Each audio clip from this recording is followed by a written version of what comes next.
All right, everyone. Well, good evening. I've got 6:32. I'm mindful of your time, so we do want to go ahead and get started.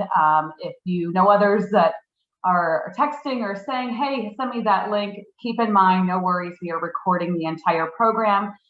So it will be available to you within a day or so. We'll make sure it gets on to Hunterdon Central's YouTube station, and we'll send a link out to our juniors and parents. So good evening. We're so glad that you are all here. We're going to get right underway. I'm going to be sharing my screen with you in a couple moments, but for now, introductions are important. So I'm going to go ahead and turn it over to Danielle Zorowicki to introduce herself, and then we'll get through the rest of the team.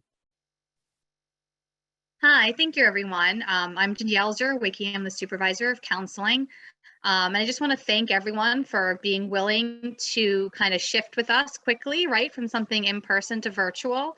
And we're very excited to be able to put this program out for everyone. And we have our counselors who are available with us as well. So I hope everyone gets some important and useful information out of this. And as Ms. Nectarline said, it will be available online for everyone to view. So thank you.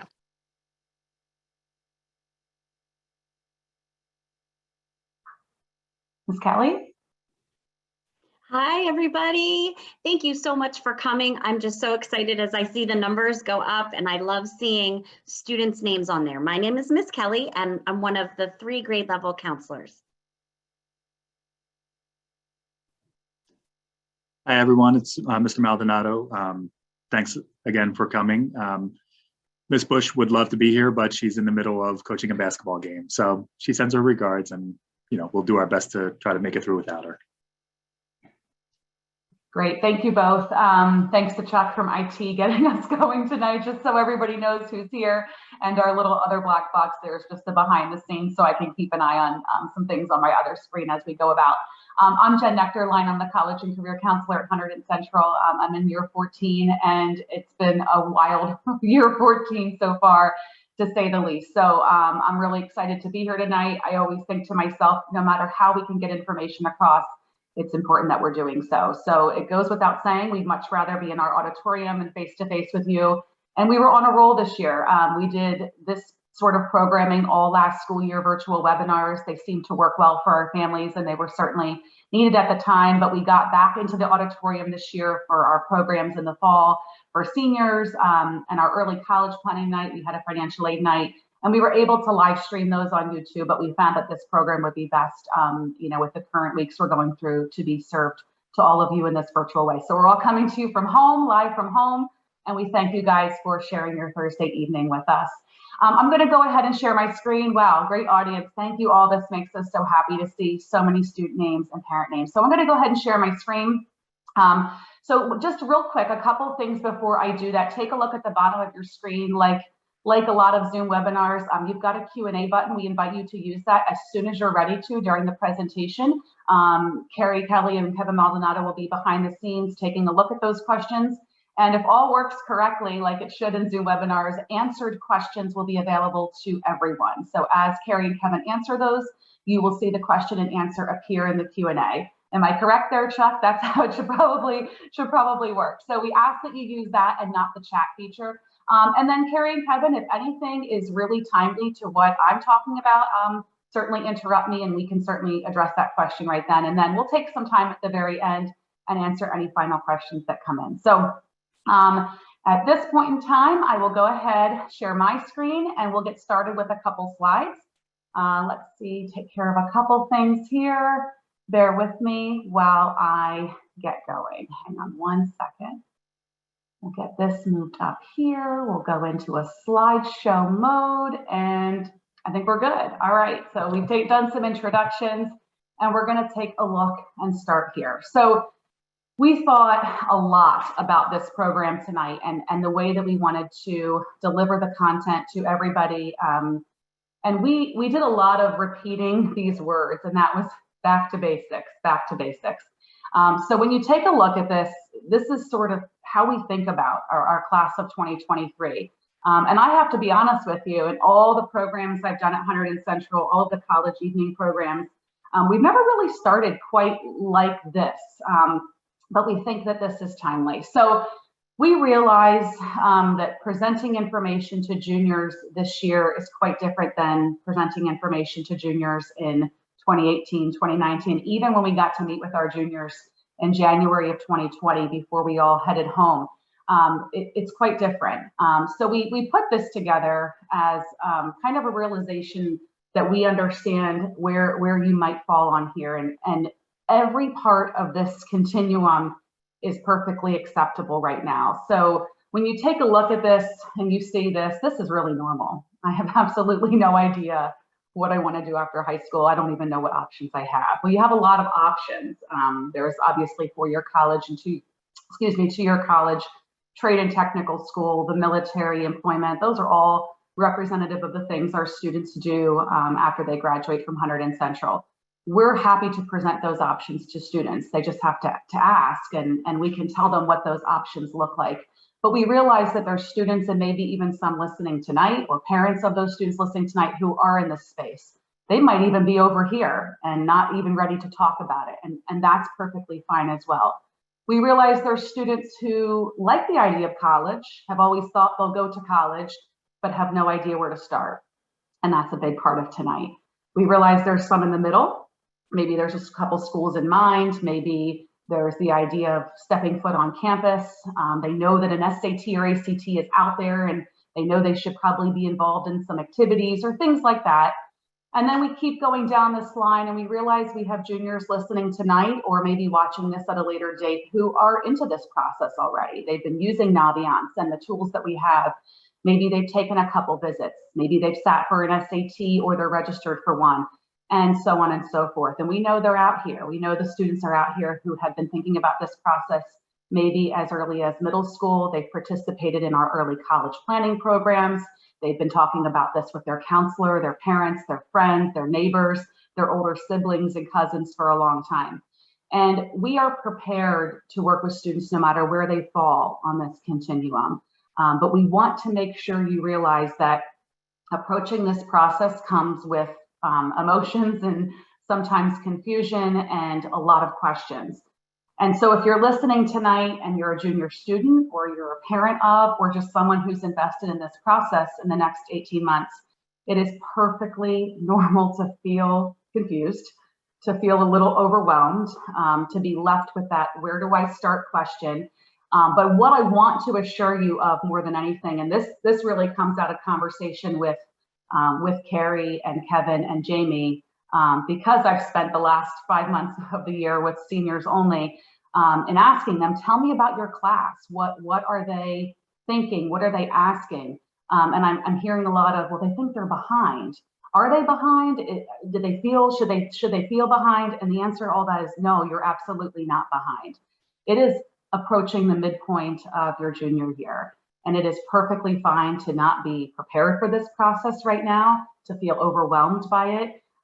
You've been faced with a lot of disruption and interruption in your academics and your personal life. So I can assure you no junior is behind. If you have done nothing for this process, you haven't researched colleges, you haven't thought about standardized testing, but maybe you're here tonight or you're listening to this in the next few weeks, I can assure you, you are not behind. I can tell you as up to this week, and it will continue for the next several weeks, I have seniors requesting to meet with me to talk about college lists, and they're just starting this process because they've dealt with 22, 23 months of disruption and interruption. So you are not behind.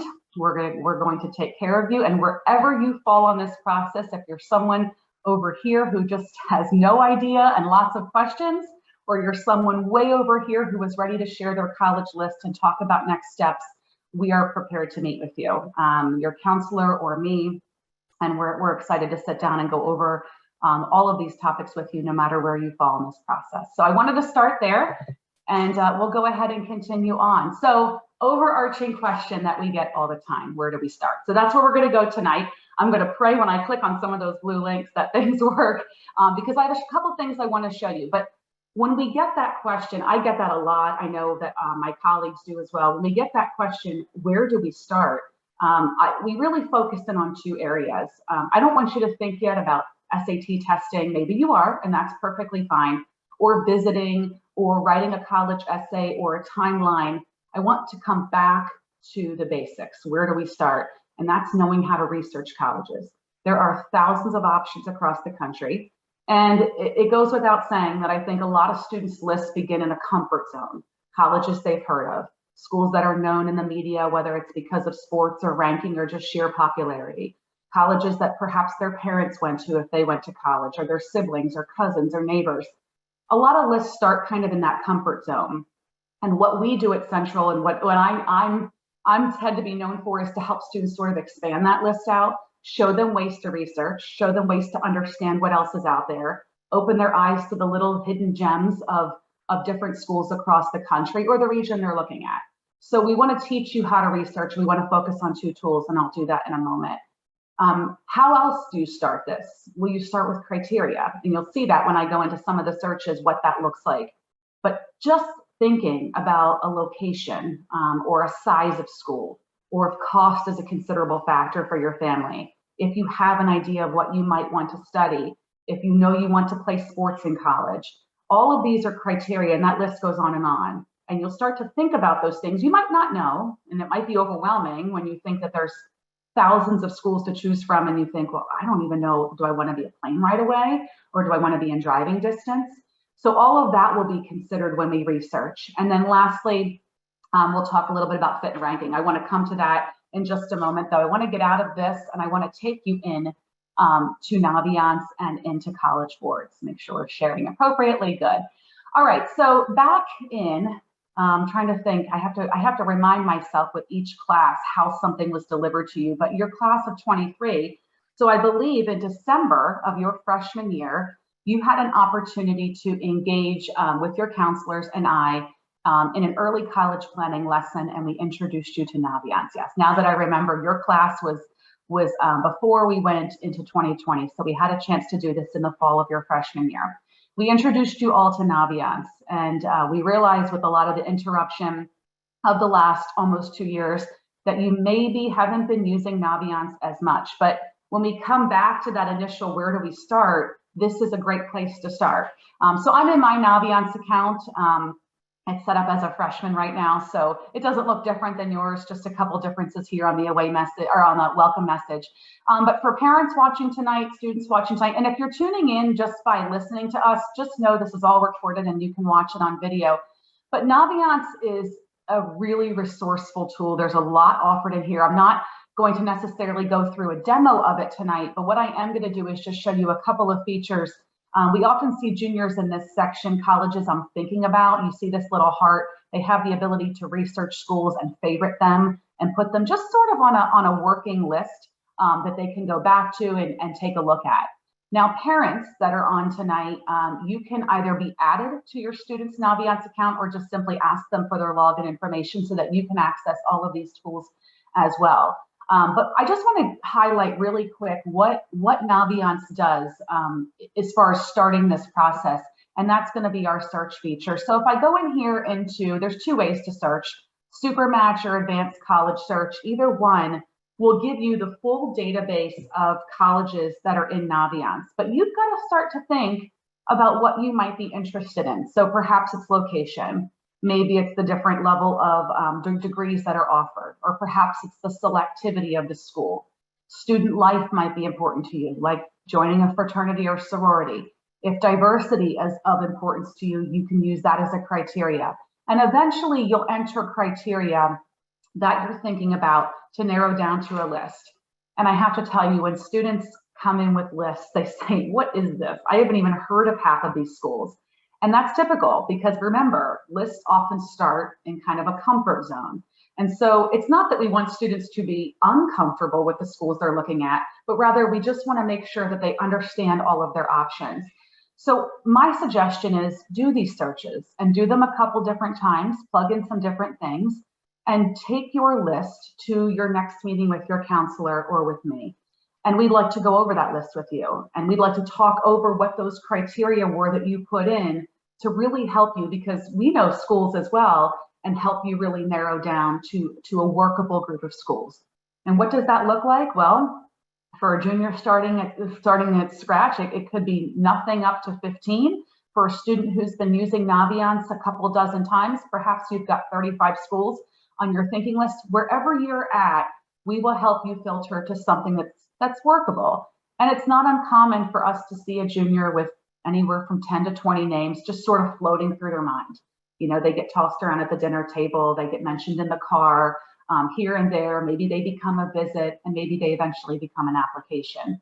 So this is all a really casual way to sort of approach that first, where do I start, is simply by doing some research. I'm going to jump out of Naviance. Oh, those are my children. I'm going to leave Naviance for a second, and I'm going to jump back to College Board. I just want to highlight one other way for you to do some searching. I don't want it to just be based all in Naviance. College Board is probably familiar to you for a couple of different reasons. If you take a look at my screen, you can see they are the ones behind the SAT and PSAT and the Advanced Placement Program. But in College Board, they offer what I consider to be probably one of the most comprehensive college searching tools, and that's called Big Future. If you don't have a College Board account, you can still utilize Big Future, but once you have an account and you're logged in, it'll save a lot of your searches and matches and things like that. So we're in this where do I start phase, and this is just another way to do it. You could probably plug in the same criteria in Naviance and in College Board and get fairly different lists, but do this. And again, take that list, that hit list to your counselor and say, these are the schools I saw. I haven't heard of 3/4 of these names, but could you show me a couple on here that might be worth researching? And that layer of doing that also allows us to help you better understand where you lie as far as academic selectivity and overall chance of admission, because that may not always come through on these lists. These lists might match your interest in location and major and all of that, but taking it the step further with your counselor then allows us to say, all right, you've got this great list. I'm going to show you a couple on here that could be really good academic fits and some that could be a little bit more selective. So here we have College Board, again, searching by location. You'll plug in your zip code. I actually really like this, so I'm going to show you guys this distance from zip code. If I just go ahead and plug in our home zip code here, it'll show colleges. And then I went right over it, but back on that screen, it allowed you to actually choose long drive, moderate drive, short drive. So this is really student friendly. And I encourage you to get in here and check it out. Again, type of school, certainly be open to public and private schools. Don't let price tags or anything scare you. Oh, I froze up for a second. There we go. Campus life, again, if you're interested in a big school, there you are. If you want something a little bit smaller class sizes are your thing, go ahead and filter down. And this is really not a workable number. So we encourage you to keep putting in different criteria until you get to something that's just a little bit more workable that you can share with your counselor. So again, I didn't want to spend a whole lot of time going through Naviance and College Board, but oftentimes people say, you know, where do we start, but what tools do we start with? And these two websites should help you get to that point. Now, again, I know you could be listening tonight and have that list, but we realize a lot of you may have a comfort list. So please take advantage of these tools to help expand that list out a little bit, okay? We talked about the different criteria. You know, we have students who will come in oftentimes and have a major in mind, a location, a cost, and sometimes we have to work with criteria and sort of break it down to what are the must-haves and what are the wants. You know, like what must you have? Must you be within 3 hours of Hunterdon County?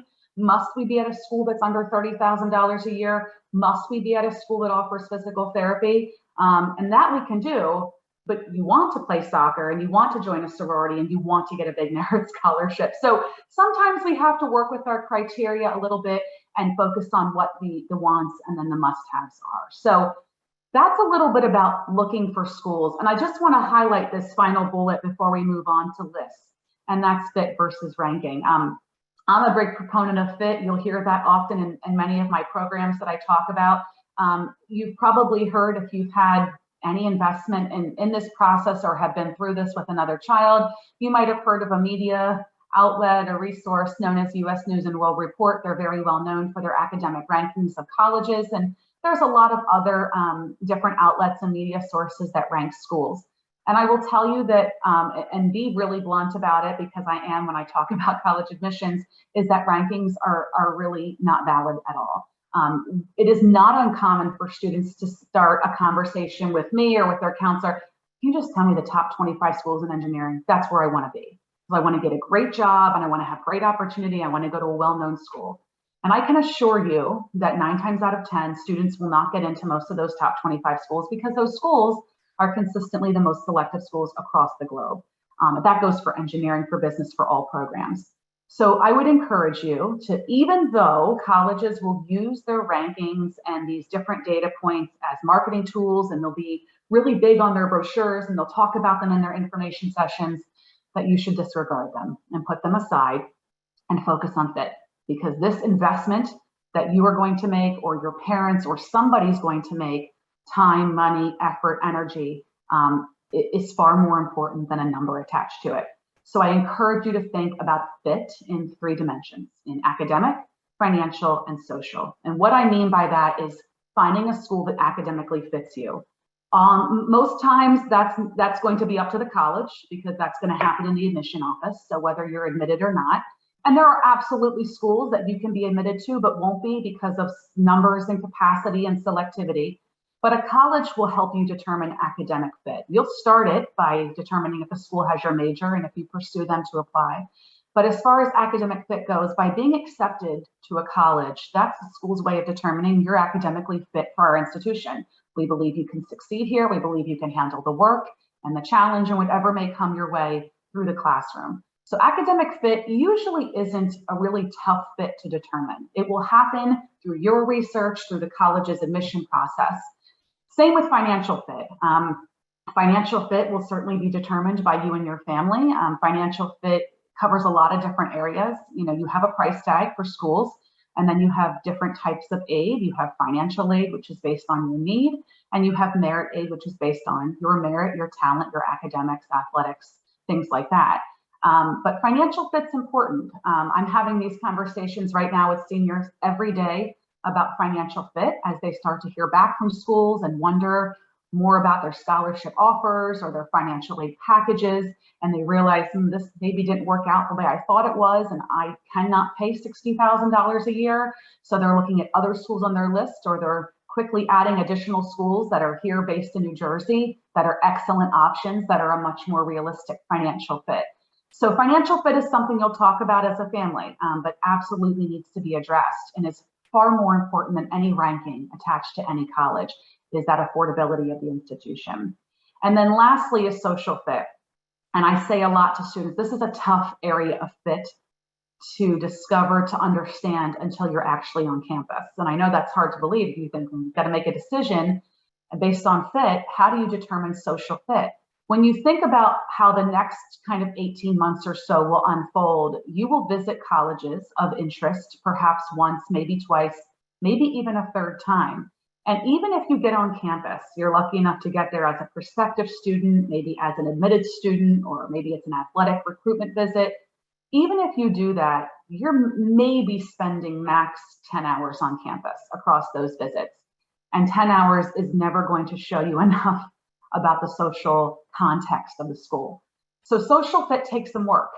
It definitely takes talking with current students and recent alum about the social culture on campus, what the community is like, how students spend their time when they're not in class, what that consists of on evenings and weekends and extracurricular activities. But social fit is incredibly important. And when I communicate with our alum, who I often stay in contact with, and they'll reach back out to me most of the time when they need help transferring, because they'll say, hey, Mrs. N, I need some help with getting my transcripts and deciding where I want to go, because this place didn't work out for me. And we'll often talk about why, and I will tell you probably 75% or more of the time, it is social fit. Sometimes it's financial. Maybe a school's not going to work out for the family financially anymore. Not usually academic. It's usually something related to social fit. Students didn't realize that being away from home wasn't for them, being far from home.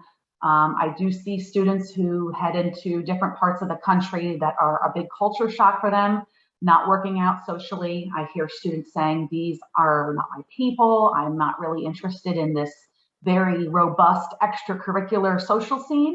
And this is not how I want to spend my time. So those aren't things you can learn in a glossy view book or a fancy virtual tour or an information session. And maybe not even through an overnight visit, if you're lucky enough to have that with a student on campus. Those are things that take a lot of effort and research. But this is why these areas are so far more important than a ranking. So I encourage you, if you have one of those magazines sitting around your house, or you're doing things like doing a Google search, top 25 business schools or top 30 7-year MD programs, please put those things aside. There are incredible schools and fits for every student. That's where we come in to help you look beyond rankings and what's just popular in the media. So utilize your resources. But I hope this here helps you just to start. Research, have fun with it, spend a couple months doing it, because it will evolve. What you think you might be interested in might change over time. But folks, this is where we start.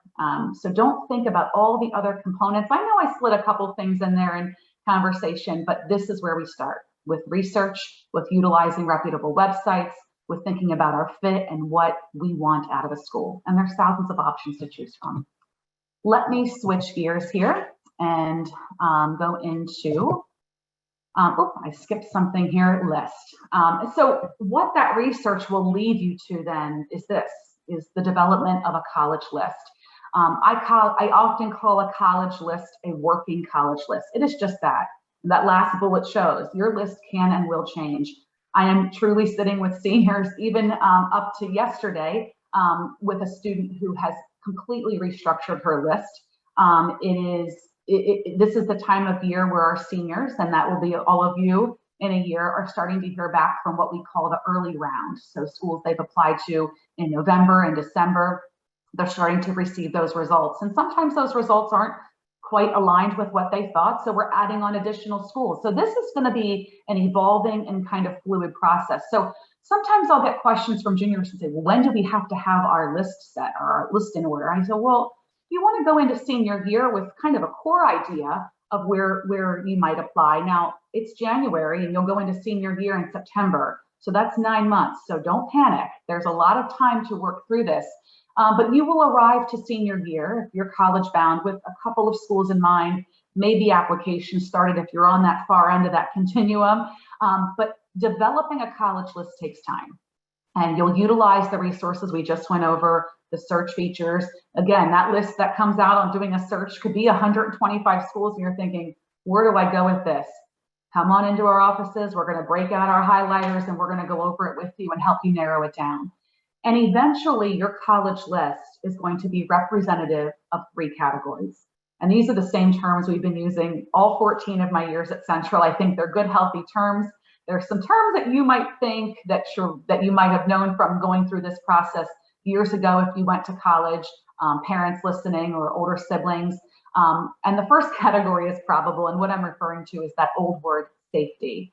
And we still hear it. We still hear students mentioning it. There is nothing safe in college admission. So I would encourage you to think beyond the word safety and think probable. So we start with probable schools, high probability of admission. You can use tools like Naviance. Naviance will allow you, I didn't go into a demo of that tonight, but Naviance will allow you to compare your academic profile to that of schools and to see sort of where you fall in the selectivity. So probable schools are important. It's important to have schools on your list where you have a high probability of admission, but more importantly, you really like them. You're happy with them. They're schools where you could see yourself and you'd be really thrilled to attend. Target schools are in the middle. There's not a really good fancy description of target schools except for perhaps your overall GPA, your rigor, your course selection, your SAT or ACT scores, if you have them. We'll talk a lot more about that. All line up really well with it. So with the overall admitted profile of the student. So those are kind of the middle of your list. And then we have reach schools. Sometimes we call them dream schools. These are the heavy ones. These are the ones where the overall admitted student profile is a little bit higher than yours or maybe much higher than yours. And it's okay to have these on your list. We want all 3 categories on your list, but most importantly, we want an even balance of those categories. And that's what gets you to that healthy college list. That means that you have a representative number of schools in each category. We're not too reach heavy. Maybe you want to be in the heavy and the probable and target category because you are after that merit money. And that's perfectly fine. I won't encourage you to apply to a reach school, but it may naturally happen through your list. I will tell you, the vast majority of students I sit down with for the first time, which is starting now, I start meeting with juniors in the middle of their junior year, tend to be reach heavy. And there is nothing wrong with that. However, what we often do is have to sort of scale back a little bit and introduce students to the idea of a healthy college list, of building a list of schools that they have lots of options. Our students work incredibly hard, and with thousands of schools to choose from, they should be able to take a step back in their senior year and go, wow, I have a lot of options. I get to be the choosy one now. I get to be the picky one. So we don't want to see seniors in March or April of senior year sitting with more rejections and wait list offers than acceptances. Something went wrong there. So we start this conversation in junior year by saying, you've really got to make sure you've got an even representation of all of these categories. I know we just went over heavily how to get to a list. How do you find schools? We come into this process a lot more when we talk about how to narrow those categories down. So if you're a junior listening tonight and thinking, I want to sit down, I want to meet, I've got some schools in mind, but I don't know where they fall with my grades. Do I need to take an SAT? How does all that work?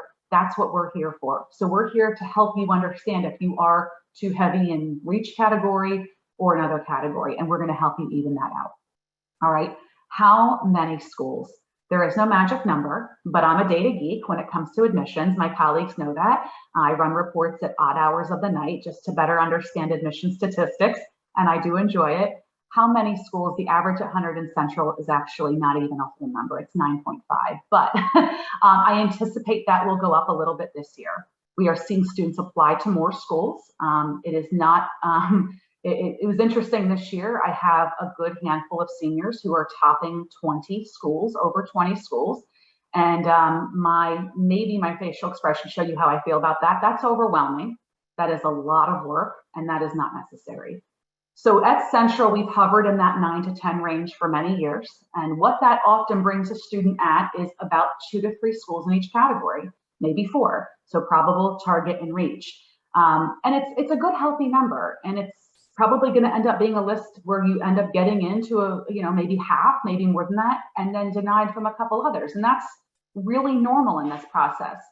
I often will see students doing that list of 12, 13, 14 schools. That's okay. Maybe that's for a student who's applying to a more selective program. It could be perhaps students applying and vying for direct entry nursing programs. I might see a list at 15 or 16 for students applying to accelerated medical programs, like your 7 and 8 year med programs. I might see a student back under 9 and doing 6 or 7 schools. But my most important concern there is, are those 6 or 7 schools that we feel really strongly about in that probable target category? Because I don't want you doing 6 or 7 reaches. Then we're like gambling, So if your list is shorter, I just want to make sure your counselor wants to make sure that that's a good, secure list of schools, and we feel really confident that you're going to get a positive response from most of them. So again, you don't have to be at 9 or 10 or 9.5. That's half an application. Don't do that. But we want to get you to that healthy number. And I will not be upset with you if you apply to 20 schools. I will tell you this, though, the common application max is out at 20. And that's the application most of our students use. So it creates a little bit more extra work for you, but it's unnecessary. You have application fees, you will have essays and supplements and lots of things to do for a list that long. So we will help you eventually, not right now, because you don't need to worry about the number right now. We will get you to that healthy number. I encourage you, as you use the resources on the last slide and you look at this slide, to start plugging this information into Naviance. I was just on Naviance and I showed you that little hearted, favorited list. Please start to put your schools there. In a couple weeks, I'm going to go in and I'm going to run some reports like I always do. And I'm going to see how many juniors have started utilizing colleges I'm thinking about. All right, let me rewind. If you can't even get into your Naviance account, you need to speak up. Email your counselor or me. Do not be embarrassed if you cannot get into Naviance. You need to start utilizing that system. That is our main system for everything college and career planning from here until graduation. So if you're back on the other slide thinking, I can't even get in there, I don't remember my password, don't be embarrassed. Just email us. We've got to get you in there and working in there. And we're going to be showing Naviance in our upcoming junior college planning groups quite a bit. But please start to store those schools in colleges I'm thinking about. You might be a spreadsheet person or a notebook or a visual person that needs to write things down or whatever format works for you. But I want you to make sure you start to use colleges I'm thinking about. It's convenient for your counselors and for me to just do some check-in on your Naviance account on the back end and just see if you're doing some work in there. So please put schools in that feature, and then we'll start to use the other features into senior year. And of course, the list can and will change. So I hope that these slides, this kind of review, these are just the basics, everyone. This is where we'd like you to start to approach if you're not there yet, and build on if you've already gotten through these steps. But this is where you start. Research, list development. Not research and get it over with and list and it's done. It's an evolving process. So please utilize the resources, Naviance, College Board. You may have some books at home. You may have other websites you're checking out. Those two I mentioned just happen to be the two we use most often. But enjoy it, have fun with it, and take your list, your search lists that sound crazy because you haven't heard of half of the schools, and bring them into your meetings so we can help you. Tools for this process. You've got to keep your counselor informed. Mr. Maldonado, Ms. Kelly, Ms. Bush are very versed in this process and know what they're doing. They know schools. They will recommend schools to you, and you might look at them kind of strange. Like, I've never heard of that. Give it a chance. If you sit down with me, you're definitely going to get schools you've never heard of, because I'm very much of the mindset of introducing students to what else is out there. Opportunities that you can get at schools that you wouldn't get at your typical local mid-Atlantic regional schools where 90 of your classmates are applying. I want you to get merit aid. I want you to be in honors programs. I want you to go to schools that are going to lift you up and make you better, and you're not going to just be a number. Doesn't mean I'm against a big school, but please keep an open mind. Let us help you evolve your list. Let us help you show you different ways to search for schools. Let us help you uncover your fit. So keep an open mind with all of that. So I'm going to stop there, hydrate for a moment, and shift gears a little bit into some of our more specific topics tonight. I'm not looking at the Q&A, but I see it moving. So thank you, Mr. Maldonado and Ms. Kelly, for answering questions. So I touched on some of these, but as we shift out of researching colleges and list making, we start to talk about these things. Now, let's go back to our continuum. If you are way on that left side of that continuum I showed you, and you are like, I don't know where to start, I kind of hope we got you moving along a little bit with those early topics, those basics. So some of this might be a little overwhelming, but know that nothing on my slide here is anything you need to go do right now. There is no task, there is no homework, there is no rush out and get this done. It is middle of junior year, and we have a lot of time. So we're simply presenting these things to you tonight as resources, as things that you should just tuck away for when you're ready. Because remember, I said I've got seniors walking into my office this week, almost the middle of January, saying, can I still go to college? Can I get all these things done? You absolutely can. You absolutely can. And here we are a year back, just showing you these things now. So we've got our list making, we've got our researching, and then we start to take it a little bit further. And we talk about these more specific topics like standardized testing, and we'll certainly talk test optional policies and how that's evolved over the last almost 2 years. We're going to talk about activities, because I know that comes up a lot with juniors and all those things related to how you spend your time outside the classroom. We're going to talk about getting on campuses, letters of recommendation, and then I know my colleagues told me, please, Jen, talk about the pandemic impact on admissions, and I certainly will. And you'll get to hear from Carrie and Kevin too through some of these slides. All right, so this is a big one. So standardized testing has evolved tremendously in the last 2 years, and it's only fair that I go back to pre-pandemic and tell you that before the pandemic, everyone pretty much sat and took the SAT, ACT, PSAT, all the tests. But pre-pandemic, there were test optional colleges. Test optional means that a college has determined through pre-pandemic years of research and study has determined that sending in test scores is not a requirement for them, that in their review of an applicant and all the things they look at in an applicant, that test scores were simply not an important factor to them. So pre-pandemic, there were hundreds of schools that were test optional. If I really had to look at that list pre-pandemic, and I did, I studied it all the time, there were probably about 150 good, solid institutions. And if I narrowed even more, probably a 50 or so, 75, where our students actually applied. So pre-pandemic, we had plenty of students applying to college test optional. It had been around, people were doing it, and people were submitting applications with no test scores. And then in March of 2020, and the abrupt change we all experienced, colleges realized that our seniors at the time were kind of decided, you know, they were kind of going through the motions of depositing at colleges in spring of 20, but that they had juniors who were now locked out of tests. Their schools weren't open. There was nowhere to sit and take an SAT or ACT or any of these. So colleges had no choice but for the fall of 2020 to drop the test score requirement. And basically across the country, almost unanimously, every college did, with the exception of Florida public universities. And that's a whole other thing. I encourage you to Google it if you're interested. So for fall of 2020, no one required test scores. And my seniors at that time didn't have them. You might have gotten a chance to test in late 2019, but after that, you weren't testing for 8 to 10 months.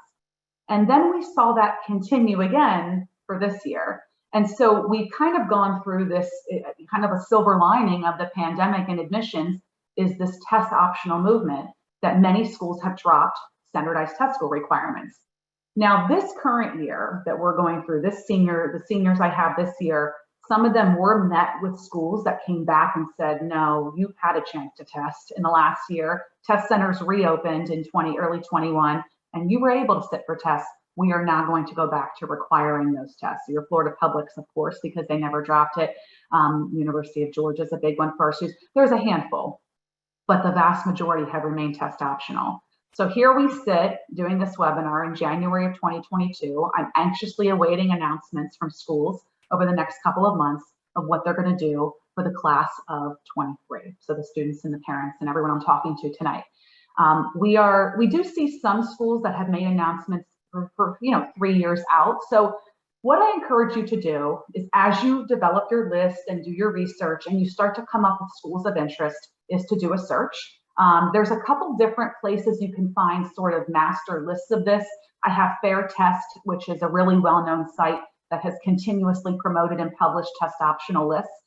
But I encourage you to go right to the source, the .edu, the official college website. Don't get it from anywhere else. Go to your official college website. And it's simple. It's a simple Google search. University of Delaware, test optional. Rutgers University, test optional. University of Pittsburgh, test optional. Muhlenberg, well, they've always been test optional. But so do that search that way and get right to the official website to find out the information.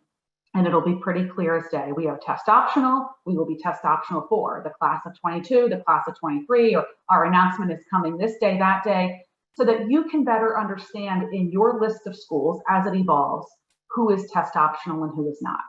I have no doubt that the current juniors will be met with many schools next year that do not require test scores, and that's a wonderful thing. But that does not mean that you should bank on that. So my overall advice, and testing has always been an area that I really want to talk individually with a student, because there's no blanket, statement out there. This is when you should test. I mean, that's all history now, because everything has changed with testing. But my overall statement to juniors is, I would encourage you to sit for the test. Now I say the test, it's SAT or ACT, or maybe it's both, because you can. The test centers are not closed. We are not in the same position we were almost 2 years ago.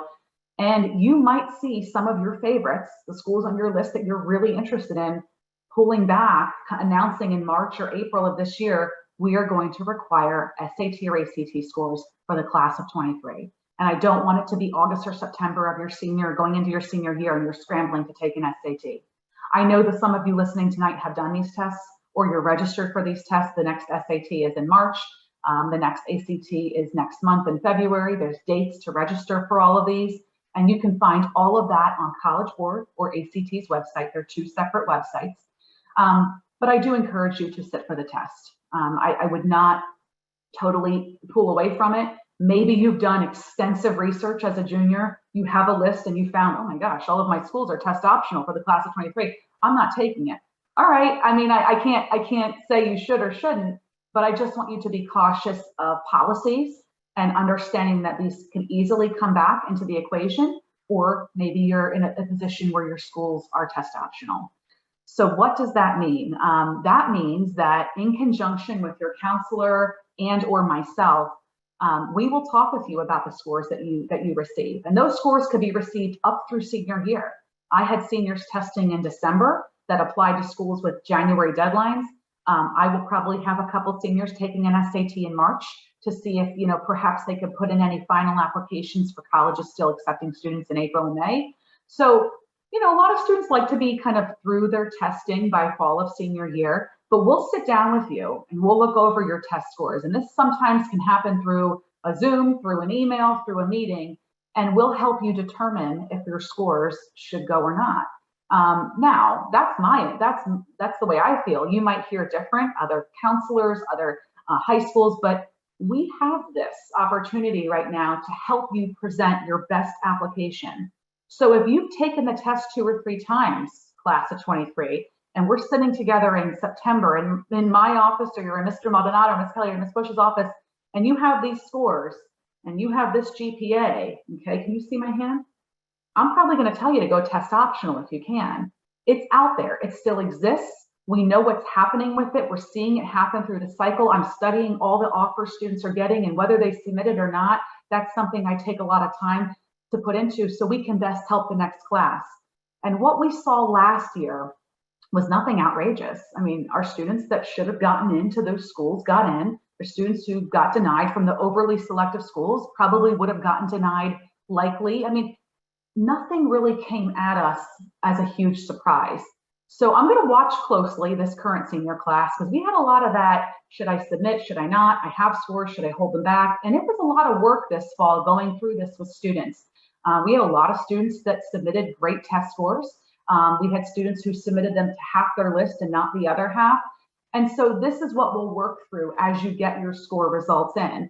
And if you are sitting with a list of 8, 9, 10 schools, and you have a score set that's a really great part of your application for some, but not for others, we'll help you in determining that. Send here, don't send here. And that's happening in my colleagues' offices at high schools all over.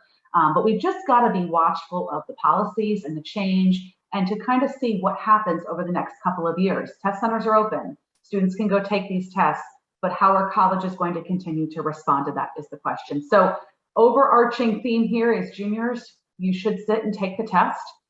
Don't put all of your energy and your thought and your being into this number. It's a number. And it's also, if you have to submit it, it's one part of your application. There is so much more colleges are looking at besides that number that represents a Saturday morning in your life. And you're far more important than that. And hallelujah and kudos to the schools that have gone test optional and chosen to stay test optional indefinitely. What a tremendous choice you're making for students. I love it. So that's what I think about testing. I don't know if you're putting questions in there, Carrie and Kevin, if you're answering any, but I'm certainly happy to answer them as we go on. I'm going to switch gears, talk about one of my other really passionate and favorite areas, and that's actually Jen, yeah. I'm sorry, we did have a question. Kevin? Someone asked how many times should a person take the SAT or ACT?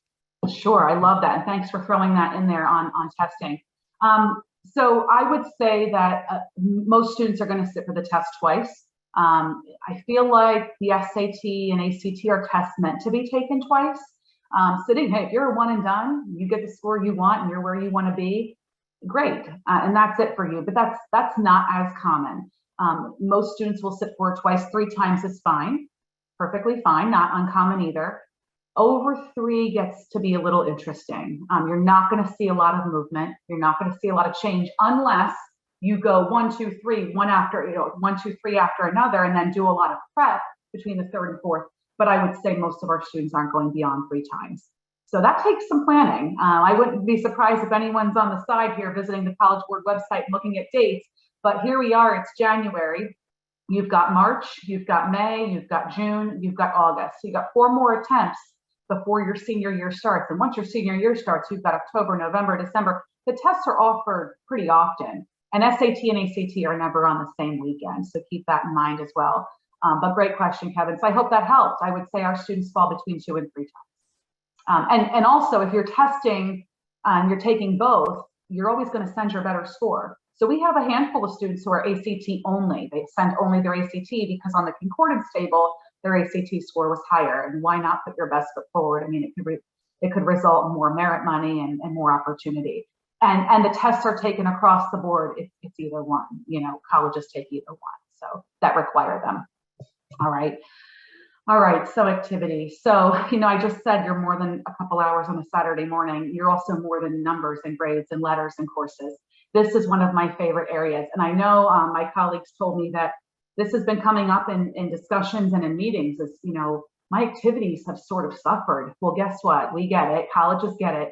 Things have suffered. Your activities sort of came to a screeching halt. For you guys, it would have been in 9th grade. And then in 10th grade, it was kind of hard to get involved in clubs and things were meeting virtually. And now here we are at junior year and we come back and we had a pretty good moving fall. And now we've got this sort of interrupted winter that hopefully speeds along and goes quickly, these sort of interruptions we've been dealing with. But still, it's certainly put a dent in your activities, whether it's your jobs or your clubs or things you were just trying to get off the ground at Central sort of came to a halt and they've been hard to restart. So I will tell you this, that I'll start with, first of all, everything counts. This is not a college looking at your application going, okay, let's see how many clubs they've been a part of at their high school. That is absolutely not it. Your activities that you will present to a college through your application are pretty much everything that doesn't fit on your transcript. That's my second bullet there.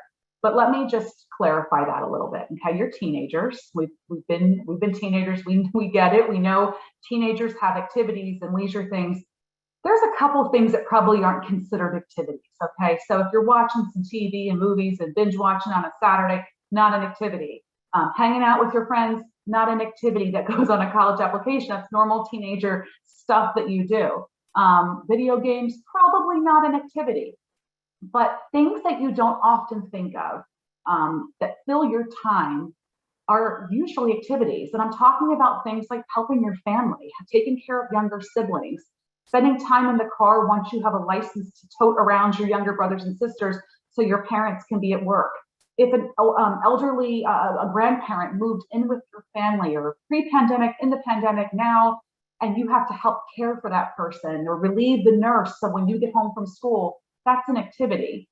If you are learning Chinese on your own through a web platform, that's an activity. If you are painting and it's something you do for leisure, for wellness, for stress relief, that's an activity. So aside from your kind of relaxed sort of teenager things that we hope you're doing to relax, almost everything else is an activity. Okay, so we have to think about activities in that context. And when you do, you realize, oh, I do some things. If you enjoy reading mysteries or you enjoy building computers in your basement or putting cars together, anything like that, that fills time, that has structure, that has meaning, that you're passionate about is an activity, okay? And we will help you. This is not really a theme for tonight because we're going to talk about this more in the spring and through some of my summer workshops and into the fall. We will talk about how to present those. Well, how do I present that I read every night? Well, we talk about leisure reading and we put it on your application as an activity, 10 hours a week. I read this, and this. And when that application's opened up in the admission office and that reader goes, I like mysteries too. That's kind of neat. They start to connect with you. And all you are, remember, is a data file on a screen when you apply to college. They start to build a connection. Or you say, you know, I've really gotten into crocheting. It was this thing I did during the pandemic, and now I'm like really into knitting. My grandmother lives with us. She taught me how. And you have an admission reader who goes, oh, I like that too. They start to connect with you, especially the family responsibilities. And I get that students are starting to really explain that through their college apps. The seniors this year did a tremendous job with that because so many of them have had such increased responsibilities at home, especially as they watch younger siblings have to do school virtually, or they moved in an elderly a grandparent, and their increased responsibilities at home started to take up a lot of time, and they couldn't do their jobs or their clubs or their things that they were doing as often. So I said, this needs to be on your application. We need to actually think about this care of your family and put numbers around it and think about it like hours. And so when they think about, I help my grandmother with this, or I have to do this for my siblings, it becomes a 10, 12, 15-hour a week commitment. That's a full-on activity. So it's not anymore about sports and clubs and volunteer and big fancy things with a big header and title like the summer programs. That stuff's great. That's really good stuff, and you will put that on your applications. But I want you to think outside the box about how you spend your time, non-traditional things. And we will help you. We will teach different things throughout the next year and a half about how to present those activities. Please don't worry about interruptions. Colleges get it. They know that things have stopped and restarted. They know that things might be a little weaker in some areas and stronger in others. Please don't worry about it. And if you're really thinking, gosh, but I really don't think I have a lot. I don't really have those hobbies, Mrs. Nectarline. I don't really do any of that. Let's sit and talk with your counselor, because we know the questions to ask to kind of get those things out of you, to say, you've got a lot more to offer than you think. You have a lot more to share than you think. The other thing I want to highlight, and students will learn this, and if there's any parents watching tonight that have worked with me know that I'm a huge fan and cheerleader of the part-time job. I love it. I love students. I live in this community. And so there's nothing that excites me more than going out and about and seeing students working at the restaurants, the fast food places, the retail shops, the gyms, and all of that. So please, part-time jobs have a tremendous attribute to your applications. Colleges love it. They love to see that you have part-time jobs, and no students listening, your parents did not tell me to say that. I really believe in it. So, all right, I think that is my cue. Mr. Maldonado is on, and he is going to take over now on making college visits. I'll be back in a bit. All right, thank you. Yeah, so, visiting colleges. So, in the conversations that we're having with all of your students, that's pretty much going to be the number one thing that we're going to be recommending that students take advantage of. Visiting the campuses is really going to be the best way that you can get a feel for what a college is truly like. We do recognize that it's not always going to be possible to get onto a college campus for a variety of reasons. The way things are going with the pandemic, maybe some of the colleges are kind of closing those options down, in which case, obviously, virtual tours will be the best thing that you can do. But there really is only so much that you can glean from a video. If you have the opportunity to actually go and visit a school, by all means, please take advantage of those opportunities. One thing I will encourage you to do is to always try and schedule the tour ahead of time. A lot of times these visits will fill up pretty quickly, especially during some of the more popular times like spring break, which will be coming up in April. If you're planning on going and taking some visits then, start looking onto the college websites and seeing what kind of options are going to be available, if they're going to have open houses, if they're going to have department information sessions, whatever they are, you go in and start registering for them now. Especially if you're going to be traveling out of town and you need to get a hotel room, or, you're going to go visit family or whatever it is, it's helpful to really try to plan ahead. There are going to be a ton of opportunities. Definitely get onto those websites, see what kinds of things are going to be out there, and just get onto as many campuses as you can. When you're doing the tours, my son is also a junior right now. I've gone on a couple of visits with him. My wife and I are the ones who are pretty quick to ask questions of the tour guides. My son is usually in the back, kind of, hiding down, and, he's cringing. He doesn't want us to say anything. But, if you don't ask the questions, then you're never going to get the answers that you really need. When you're on the tours, I encourage you to really just take a look at the entire environment. Look beyond the things that they actually show you. Look where you will be living as a freshman. Look at some of the residence halls, look at the dining facilities, look at what kind of restaurants are available. What is the campus like when students are actually around? You'll get a different feel if you go and visit a school while it's actually in session, as opposed to when it's during the summer and maybe there's not as many students around. Take a look at the type of building that the major will be housing. So if you are interested in the engineering program, where the majority of your class is going to be. How far does it take to get from one building to the next? Are you going to have to take buses to get from one class to the next? Those are all of the kinds of things that are really going to make or break your students' experience. So you can look at all of the glossy brochures. You can get all of the information from, the different books that tell you about the different schools. But until you actually get onto the campus, you're not going to get a true feel for what the school is all about.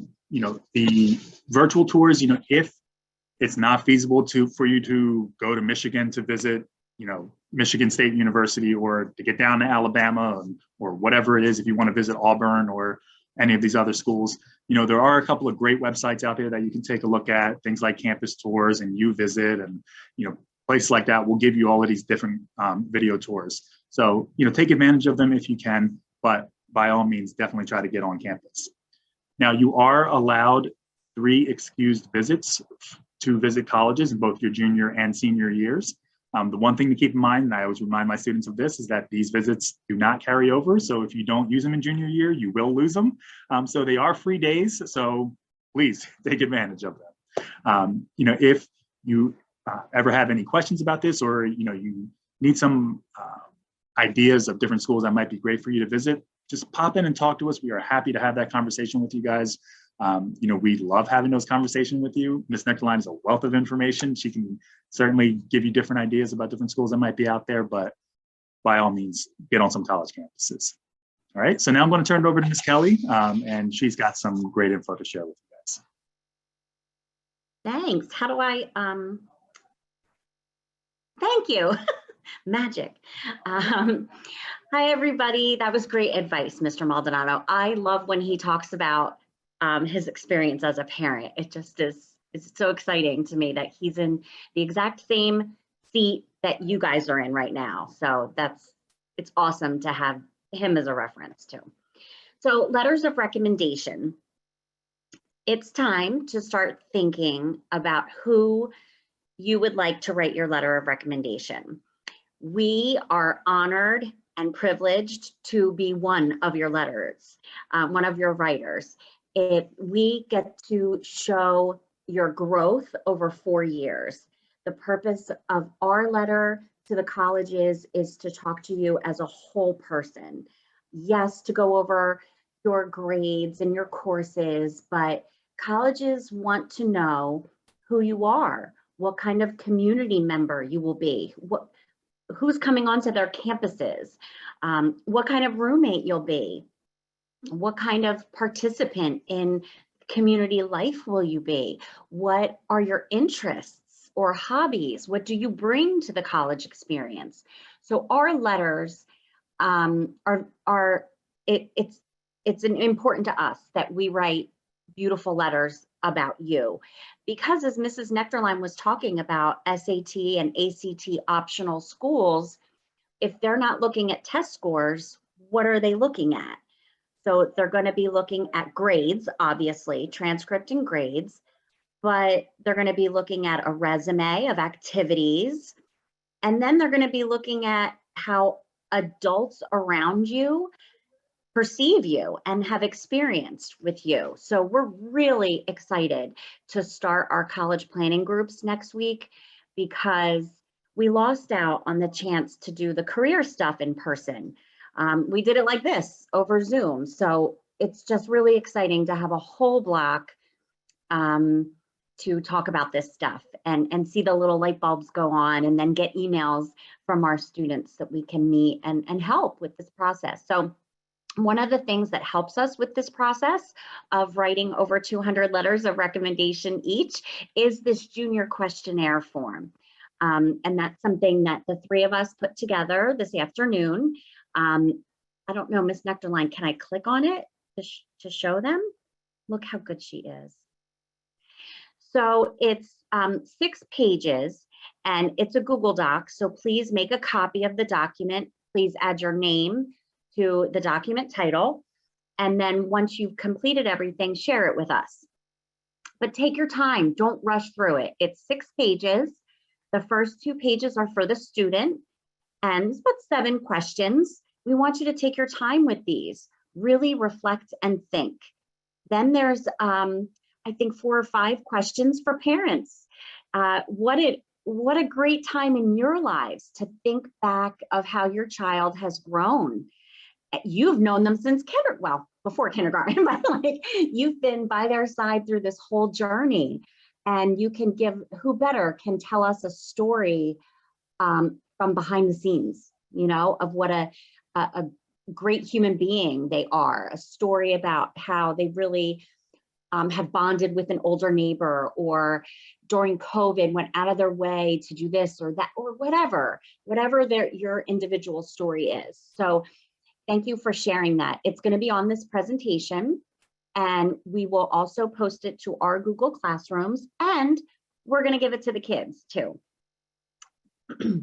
There's a sample of a resume builder where they can write their activities. You don't have to use it, but it's a nice way to get started of being organized. And then the final page is a waiver form. Colleges require that you waive your right to read our letter of recommendation. It gives the letter so much more power and weight. We love our students. We're excited to brag about them and showcase them as individuals. So we take it very seriously, and we just value that part of our job. That's why we still do it. In addition to the counselor's letter of recommendation, students need to be thinking now about getting a teacher to write a letter of recommendation. We give the whole picture. The teacher can really attest to what type of student they are. How do they learn? How do they overcome learning challenges? It doesn't have to be from a teacher where you got the easy A+. It can be if that teacher can testify to some amazing project and they really got to know this student. But sometimes a powerful letter comes from the class that you got a C in. So there'll be chemistry teachers, you know, like chemistry is a tough class.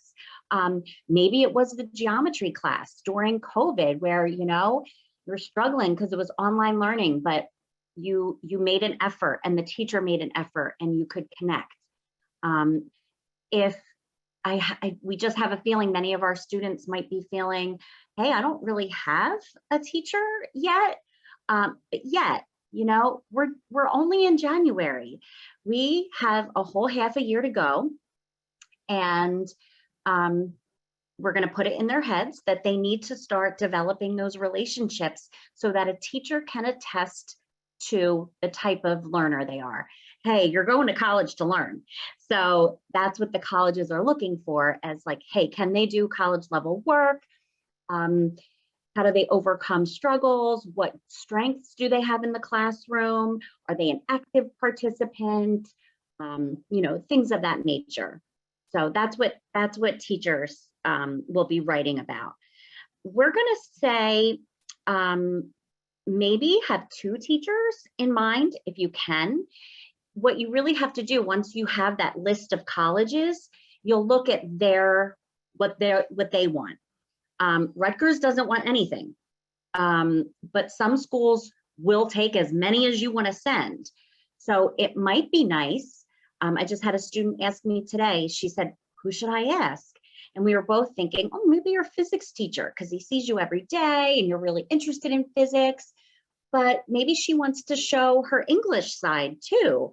She's really creative, and you know, in science and in English. So it would be okay to ask 2 teachers. And when you get into the college piece of sending the application and the recommendations, we can figure out which one to send. But every single student gets a letter from their counselor. I would suggest that students ask their teachers in the spring, when we come back from spring break, after the junior prom, and ask in person. Find them, seek them out. I was a teacher, so when I would get an email request for a letter of recommendation, I was like, come on, you can't come find me. Like, you know, come find me in person, ask in person, and then follow up again in September. You know, just say, hey, I want to thank you again for agreeing, writing my letter. All right, I talked long enough. The slide has moved on.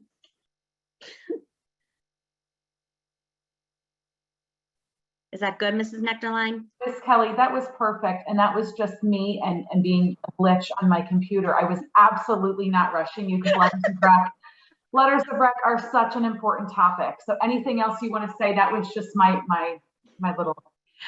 Once you ask the teacher in person, then you can follow up with an email thank you.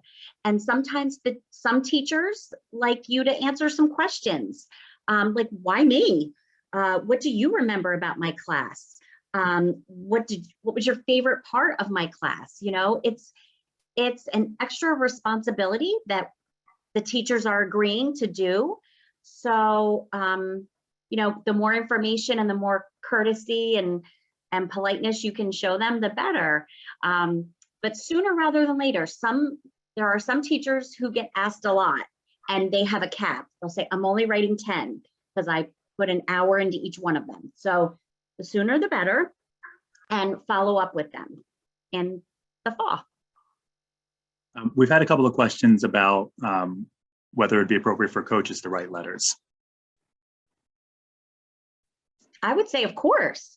I would say us first, a teacher second, and then if there is a third available letter of recommendation that can come from a coach or an employer or someone on the outside that you've worked closely with, a Cub Scout leader or something like that. But remember, you're applying to college, so they do want the educational piece. Yeah, definitely. Thanks. And thanks, Kevin, for noticing that question. Thank you both. Carrie, Kevin, wealth of info. Same with Jamie, who I know is coaching tonight. There's a lot of knowledge on this team. So thank you both. One thing I realized when we first started is two things. I always like to tell people how long we're going to be. We've got like a slide left, so hang out with us. And certainly this is the time, start putting questions in so we can take any others that come through at the end. And the other thing is, and I think we've touched on it and it was in our email communications, we are starting to meet with the whole class on Tuesday after the long weekend. So we know that, you know, whatever happens with the format of our day and our learning, we're virtual, whatever, we are sticking, we have a schedule. We've got a lot of English classes to get through, but our English department has been gracious, like they do every year, in giving up a whole block so that we can come in and meet with the entire junior class in really nice size groups. They're not overwhelmingly large. And this is a very similar presentation we're going to give in those groups, but really get a little bit more conversational and discuss with them and answer some questions. So thank you, Kevin and Carrie. I am going to switch gears. Lots of good topics. Remember, everybody, we started with the basics. And these additional topics, letters and visiting and activities, are just things that we think are most important right now.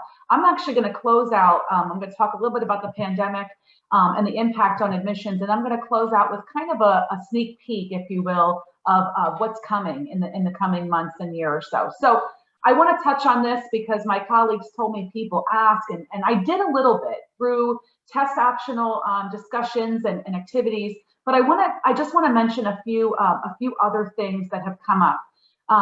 If your students' grades have had any sort of impact with this pandemic, you know, you're thinking 9th grade, we're off to a start in high school, and I don't know what that start might have looked like for your student, but in March, they were just pulled right out of school and turned into a virtual learning format. And for some of them, probably a good number of them, their whole sophomore year was done through a screen. Maybe they were hybrid, maybe they came in, maybe they didn't. No matter what, we all had virtual Wednesdays, if you remember those. So it has been a little up and down. And so grades tend to possibly follow that. I will tell you this, colleges have had a whole new way of sort of reviewing applicants. They understand what they've been through. Remember, they went through it too. We all went through it. So these admission readers, they're real humans. These people building a class for a college are real humans. They now know they have to look at a transcript and expect that things might have started out great and then dipped and then went back up and maybe dipped, and that there is a student, a real human behind that transcript, behind those grades, going through some things. So please know that colleges understand context. They understand that we've been through some things. They understand by reading something called our school profile that we have a grading system that might have altered a little bit during the pandemic. We might have given students an option to take a pass or a fail in 9th grade into 10th grade, and junior year, maybe we're just getting back on track or sort of starting to blossom as a student because we're finally back in person. All of that is context and all of that is considered. We also tell colleges when we go, we've done it last year, we're doing it this year, and we'll do it again next year. Through our school profile, we say things like, we were in a virtual model, had interruptions, and all of that is taken into consideration when colleges are reviewing an applicant. This is not a student who just spent 4 years in a classroom. This is a student who's been through an up and down change. So that context is shared and absolutely considered by colleges.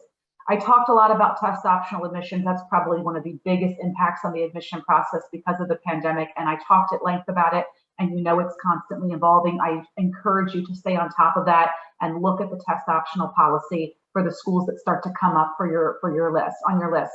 We talked about activity interruptions, the expectation that things are just not going to be like what they were supposed to be, or activities might have stopped and new ones might have started in junior year, all expected by colleges. They get it. They absolutely get it.